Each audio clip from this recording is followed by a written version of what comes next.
Good morning, student. Myself Praduman, your mathematics teacher for class 8, 9 and 10 in Modern International School, Hiswa. Dear student, today just I am going to solve some questions related with parallelogram for class 8. In previous day, just I have solved question number 1 to 7 from exercise 16E. So let us start. Your first question, that means your question number 8 for exercise 16 8 number question say that in the adjacent figure ABCD is a rectangle. In the adjacent figure, book में दिया हुआ figure बगल में ABCD is a rectangle. If BM and DN are perpendicular from B and D on AC, first of all you have to draw a rectangle ABCD. This is a rectangle A, B, C and D, and this is a diagonal A to C, and B to M. This is M and this is N. BM and DN are perpendicular from B and D on the diagonal AC. So you have to prove that triangle BMC congruent triangle DNA. BMC तो simple सा है, कुछ तो है नहीं आपका, देख लो. DNA this triangle congruent triangle BMC, ये हमें प्रूव करना. तो फर्स्ट ऑफ ऑल और करो इसमें. अब देखो this angle is equal to this angle, alternate angle होंगे ना, देख लो इसके दोनों में मैंने टिक किया. और भी एंगल देखो, this angle and this angle is perpendicular, so both are equal. Yes, तो थर्ड एंगल ऑटोमेटिक इक्वल हो ही जाना है. ये वाला भी आपका इक्वल हो जाएंगे, यानी कि all angles are equal. And ये side, that mean side AB and BC are also equal because of this is a rectangle. Then all angles are equal, one sides are equal, then we can say that triangle ADN congruent triangle BMC. तो आप लोग इसे कर सकते हो, करोगे, क्योंकि आपका तीनों एंगल इक्वल हो गए और ये साइड भी इक्वल हो गए, तब तो कॉन्ग्रुएंट होंगे ही, है ना. तो आपको खुद से इसे करना है. ये क्वेश्चन नंबर आपका 8 था जो फिनिश हो गया. फिगर पर ही मैंने क्लियर करा दिया है, तो अब आप ट्राई करोगे ही. चलो नेक्स्ट क्वेश्चन पे आ जाओ. Question number 9 say that in the adjacent figure ABCD is a parallelogram and line segment AE and CF bisect the angle A and C respectively, so that AE parallel to CF. तो देखो simple सा है आपका question number 9. ABCD is a parallelogram. ABCD is a parallelogram, and this is an angle bisector of A, and this is also angle bisector of C. This line and this line are angle bisector of A and C respectively. So we have to AE and CF. This is given, है ना. ये आपको दिया हुआ है, that means ये angle equal, ये angle and ये एंगल इक्वल. देखो डबल क्रॉस देने का मतलब जहां जहां डबल क्रॉस दे दिया, समझ लेना चाहिए कि ये दोनों इक्वल एंगल को इंडिकेट कर रहे हैं. अब देखा जाए ये सिंगल क्रॉस, मतलब ये एंगल और ये एंगल इक्वल है अकॉर्डिंग टू बुक में यही कहा है कि ये आपका एंगल बाइसेक्टर है. और हम लोग क्या जानते हैं, एंगल ए, ये पूरा एंगल और ये दोनों क्या होते हैं, opposite angle are equal. Opposite angles of a parallelogram are equal. जैसे आपका डी एंड बी ये दोनों इक्वल होंगे, उसी तरह से ये और ये भी क्या है, इक्वल है। तो ये है आपका पूरा ए, तो ये हो जाएगा a/2, ये और ये भी हो जाएगा a/2। क्लियर। ये है पूरा सी, तो ये हो जाएंगे c/2 और ये भी क्या हो जाएंगे, c/2 हो जाएंगे। हमें क्या प्रूफ करना है, हमें क्या प्रूफ कर देना है कि ये जो आपका है ये एंगल और ये एंगल इक्वल होंगे। हमें यही प्रूफ करके दिखा देना है। तब जब ये प्रूफ हो जाएगा इजी वे में, या फिर ये दोनों साइड्स तो पैरेलल हैं ही, है ना, ये एंगल और ये एंगल को इक्वल करा दो, तब भी प्रूफ हो जाएंगे कि ये दोनों कैसे हो जाएंगे, पैरेलल, यानी कि पैरेललोग्राम हो जाएंगे, है ना। ये दोनों देखो आपका AECF में आ जाओ, AECF में आ जाओ। हम क्या देख रहे हैं, ये साइड पैरेलल है। अगर अपोजिट एंगल इक्वल हो गए, अपोजिट एंगल इक्वल हो गए, तब आपका क्या हो जाएगा, ये पैरेललोग्राम बन जाएंगे। तो देख लो ये a/2 है, ये c/2 है। हम जानते हैं कि a इक्वल टू सी है, that means a/2 is also equal to c/2। तब आप बिल्कुल कह सकते हो कि ये आपका पैरेललोग्राम बन गए, that means AE parallel with CF। तो क्लियर हो गया। ये भी आपको खुद से ट्राई करेंगे, मैंने काफी हिंट दे दिया है। नेक्स्ट क्वेश्चन नंबर 10 पे आ जाएं। कह रहा है कि the length of diagonals of a rhombus is 16 centimetre and 12 centimetre respectively, find the length of each of its side. तो रोम्बस में हम जान रहे हैं, क्या जानते हैं कि all sides are equal and diagonals are perpendicular to each other, are a diagonal, and also diagonal bisect each other. That means this diagonal is 16, then this is 8 and this one is also 8, this is 12, then this one is 6 and this one is also 6. So you can say that 8 6 8 6, and you apply Pythagoras theorem in this triangle, in this triangle, in this triangle and also in this triangle. All sides are equal, ये तो हमें पहले से ही पता है ना। आप find out करोगे तो ये आपका 10 आ जाएंगे बाय पाइथागोरस थ्योरम। ये क्वेश्चन नंबर 10 था, सिर्फ पाइथागोरस थ्योरम अप्लाई करो। क्लास 7th में ये आपको पढ़ने थे, तो करोगे ट्राई। 11th नंबर पे आ जाए हम लोग। 11th नंबर कह रहा है क्या, in the given figure ABCD is a square, find the measure of angle CAD। CAD तो सिंपल सा तो है, CAD बहुत ही इजी है। This one is a square,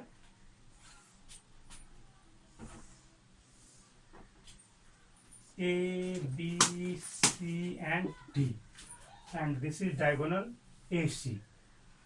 We have to find out angle CAD, यानी कि ये एंगल हमें फाइंड आउट करने हैं। तो अब जान लो कि ये हमारा स्क्वायर है, ठीक है, ये स्क्वायर है। ये एंगल क्या है आपका, 90 डिग्री है। तो स्क्वायर है, ये साइड इक्वल ही होंगे। तो ये कैसे ट्रायंगल बन गए, आइसोसेलेस ट्रायंगल, आइसोसेलेस ट्रायंगल्स बन गए। बिल्कुल, आइसोसेलेस ट्रायंगल में क्या होंगे, ये एंगल भी इक्वल होंगे ना। ये दोनों both angles are also equal. जब ये दोनों इक्वल हो गए, तो अगर ये x है और ये भी x, तो ये भी x होगा ही, है ना। तो x प्लस एक्स क्या हो जाएंगे, जो भी हो, x plus x 2x plus 90, तीनों ऐड करोगे तो क्या हो जाएंगे, x plus 90 equal to 180 degree. That means 2x equal to 90 degree. इसको इधर सेंड करोगे तो घटेगा ना जा करके, x इक्वल टू क्या आया, 45 degree. So you can say that angle CAD is 45 degree. तो बहुत ही आसान क्वेश्चन था ये, आप लोग ऐसे ही बना लेते इसको। क्वेश्चन नंबर 12 पे आ जाए। क्वेश्चन नंबर 12 से that the side of a rectangles are in the ratio of 5:4 and its perimeter is 90 centimeter, find its length and width। तो बहुत ही इजी है आपका, है ना जी। देख लो, ये रेक्टेंगल्स हैं, रेक्टेंगल्स के बारे में जानते हो, इसके बारे में बोला है कि इस जब भी बोला जाए 5:4 के रेशियो में है, that means you have to let the side 5x and 4x। ऐसे अगर 5:3 के रेशियो में दिया जाता तब आपको क्या मानना चाहिए था, 5x एंड 3x। इस तरह से आपको एज्यूम करना है। तो बाकी तो बन ही जाएंगे। बचा क्या इसमें, पेरीमीटर क्या होता है, sum of all sides 5x also, ये ऑल्सो 4x हो जाएंगे, सबको ऐड करो, 5 5 10 8 18x हो जाएंगे। इक्वल टू कितना है, 90 दे चुका है, तो x इक्वल टू आपका आ गया 5 आया। यहाँ रखोगे तो 25 20 25 एंड ये 20 हो गया। तो बहुत ही आसान क्वेश्चन था, ये सब तो आप बना ही सकते थे। अब आ जाओ सिर्फ और सिर्फ आपका ओरल टाइप का क्वेश्चन है, टेस्ट टाइप का है। चलो, name each of the following parallelogram. Rectangle भी पैरेललोग्राम है, रोम्बस भी पैरेललोग्राम है, स्क्वायर भी पैरेललोग्राम ही है। आइए अब स्पेशल केसेज हैं उनको देखा जाए। 13 का फर्स्ट देखो, the diagonals are equal and adjacent sides are unequal. Clear, adjacent sides are unequal, diagonals equal हैं। डायगोनल्स के बारे में बोला गया इक्वल हैं, ये और ये आपका इक्वल। तो किस केस में इक्वल होता है, तो एक ही दो ही केस है आपका, एक है स्क्वायर और दूसरा है रेक्टेंगल। मात्र दो केस, स्क्वायर एंड रेक्टेंगल, तो यही दोनों में से कोई एक होगा। डायगोनल्स किसके इक्वल होते हैं, तो मात्र स्क्वायर के और रेक्टेंगल के। अब अगर स्क्वायर की बात करोगे तो all sides are equal, but यहाँ तो कहा कि ये और ये आपका इक्वल नहीं है, ये ना एडजेसेंट साइड हो गए। स्क्वायर है तब तो फिर होना ही है, ये एंगल इक्वल, ये एंगल इक्वल, तो ये आपका रेक्टेंगल हो जाएगा। क्लियर। अब the diagonals are equal and adjacent sides are also equal, तो क्लियर है, स्क्वायर हो गया, डायगोनल्स भी इक्वल हो गए और एडजेसेंट साइड ये भी इक्वल, यानी कि ये दो इक्वल है तो ये भी इक्वल हो जाएंगे। रोम्बस के केस में डायगोनल्स इक्वल नहीं होते। रोम्बस के केस में आपको देखो ये है ऑल साइड्स इक्वल है, तो एक बड़ा और एक छोटा हो जाता है, ठीक है, ये 90 डिग्री पे रहते हैं। But in case of square and rectangle दोनों इक्वल होते हैं, ठीक है। ये स्क्वायर हो जाएगा सेकेंड का। Third figure, the diagonals are unequal and adjacent sides are equal. Adjacent sides equal हैं, अभी इसी चीज का जिक्र कर रहा था, ये और ये दोनों इक्वल हैं, ये और ये इक्वल हैं, ये और ये इक्वल, यानी कि ऑल साइड्स इक्वल हैं बट डायगोनल्स इक्वल नहीं हैं, तो आपका रोम्बस। क्लियर है, तब ये क्या हो जाएंगे, रोम्बस हो जाएंगे। आ जाओ फोर्थ नंबर पे, आ जाओ 13 का fourth, all the sides are equal and one angle is 60 degree. सभी साइड्स इक्वल हैं और उसमें से एक एंगल क्या है, 60 डिग्री है। तब क्या होगा, ये सिंपल सा है, सारे साइड्स इक्वल हैं और एक एंगल आपका 60 डिग्री है, तो ये सिंपल है, ये तो रोम्बस ही होना है, क्योंकि अगर सारे साइड्स इक्वल हैं तो दो ही केस बनता है, एक रोम्बस दूसरा स्क्वायर, है ना जी। यही दो फिगर में ऑल साइड्स इक्वल होते हैं। तो स्क्वायर के केस में एंगल 90 डिग्री होता है बट रोम्बस के केस में 90 नहीं होता है, तो आपका ये क्या हो जाएगा, रोम्बस हो जाएंगे, ठीक है। नेक्स्ट देखा जाए, नेक्स्ट क्वेश्चन आ जाओ इसी में, all sides are equal and one angle is 90 degree. तो सारे साइड्स इक्वल हैं, यानी कि स्क्वायर या रोम्बस, यही दो केस, और एक एंगल 90 डिग्री है, तो आपका क्लियर हो गया, क्या हो जाएगा, ये स्क्वायर हो जाएंगे। 14th नंबर पे आ जाए हम लोग, नहीं अभी एक और है इसमें, all the angles are equal and adjacent sides are unequal. All angle equal हैं, यानी कि सारे एंगल इक्वल हैं, तो इक्वल होंगे तो क्या होंगे, सभी 90 डिग्री होंगे, तभी ना 9 सबको 90 जोड़ोगे तब आपका 360 आएगा। बट एडजेसेंट साइड्स अनइक्वल हैं, ये और ये आपका इक्वल नहीं है ना, तब क्या हो जाएगा ये रेक्टेंगल। सारे एंगल किस में इक्वल होते हैं, तो स्क्वायर के केस में और रेक्टेंगल के केस में, तो ये आपका रेक्टेंगल हो जाएगा। आ जाओ 14th नंबर पे आ जाओ। कहा which of the following statements are true and which are false. पढ़ते जाए एक एक करके। The diagonals of parallelogram are equal. Parallelogram सिर्फ बोला है तो ये आपका फॉल्स हो जाएगा। पैरेललोग्राम का स्पेशल केस क्या क्या है, आपका रेक्टेंगल है और स्क्वायर है, ये भी तो पैरेललोग्राम ही है, बट आपका स्पेशल केस का है, इसलिए इसका नाम बदल करके क्या रख दिया गया है, रेक्टेंगल और स्क्वायर। तो ये आपका फॉल्स हो जाएगा, क्योंकि और भी तो डायगोनल्स, और भी तो पैरेललोग्राम हैं। Next, the diagonals of rectangle are perpendicular to each other. तो रेक्टेंगल के डायगोनल परपेंडिकुलर नहीं होते, है ना। रेक्टेंगल के जो डायगोनल्स हैं वो परपेंडिकुलर आपका नहीं होते, तो ये भी आपका फॉल्स ही हो जाएगा। याद रखेंगे, स्क्वायर के होंगे, स्क्वायर के केस में डायगोनल्स परपेंडिकुलर होंगे, रोम्बस के केस में होंगे। जब सारे साइड्स इक्वल हैं तभी आपको डायगोनल्स परपेंडिकुलर एक दूसरे पर रहते हैं। The diagonals of rhombus are equal. क्या सही है? नहीं, ये भी गलत है। रोम्बस के डायगोनल इक्वल नहीं होते। Every rhombus is A kite, every rhombus is A kite. तो रोम्बस के बारे में कह रहे हो, काइट, तो सारे रोम्बस काइट नहीं होंगे, काइट का स्पेशल केस होता है ना। काइट में क्या होगा, ये दोनों इक्वल और ये अनइक्वल होते हैं, ऐसे रहते हैं काइट। तो रोम्बस में क्या होता है, सारे साइड्स आपको इक्वल होते हैं, बट इसमें एडजेसेंट साइड्स इक्वल हैं, ये दोनों एडजेसेंट ये इक्वल हैं, है ना, बट ये आपका इक्वल नहीं है। तो रोम्बस में ये भी इक्वल होते हैं, ठीक है। तो all rhombus are not a kite. Clear है? नेक्स्ट देखा जाए, every rectangle is a square. ये भी आपका फॉल्स है। रेक्टेंगल जैसे ही नाम हुआ तो एडजेसेंट साइड्स क्या होंगे, अनइक्वल होते हैं, ठीक है। तो ये भी आपका फॉल्स हो जाएगा। Every square is a parallelogram.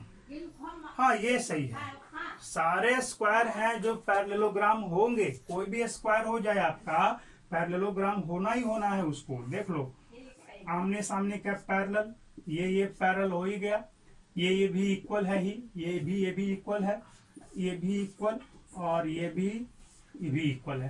That means parallelogram के सारे रूल्स को ये फॉलो करते हैं। That means we can say that every square is a parallelogram. Next, every rhombus is a square is a rhombus. ये भी कह सकते हो, every square is a rhombus, ये हम कह सकते हैं। कोई भी स्क्वायर है उसे रोम्बस कह सकते हैं, है ना, क्योंकि ऑल साइड्स इक्वल है ही। लिख लो। और ये 90 डिग्री पे स्क्वायर में भी कट करता है, स्क्वायर रहेगा तब भी 90 पे ही कट करेगा, और ऐसा स्क्वायर नहीं भी रहेगा तब भी। तो ये हम कह सकते हैं कि every square is a rhombus, ये होगा। But every rhombus is not a square, सारे रोम्बस स्क्वायर नहीं हो सकते। Every rectangle is a parallelogram, बिल्कुल होंगे। एवरी पैरेललोग्राम इज रेक्टेंगल, ये नहीं हो सकता, है ना। क्या हर एक पैरेललोग्राम में सारा एंगल 90 डिग्री होता है? नहीं ना, तो कैसे कहेंगे every rhombus is a parallelogram? हाँ, बिल्कुल ये होगा। सारे रोम्बस क्या है, तो एक पैरेललोग्राम हैं। तो ये अभी आपका ट्रू है।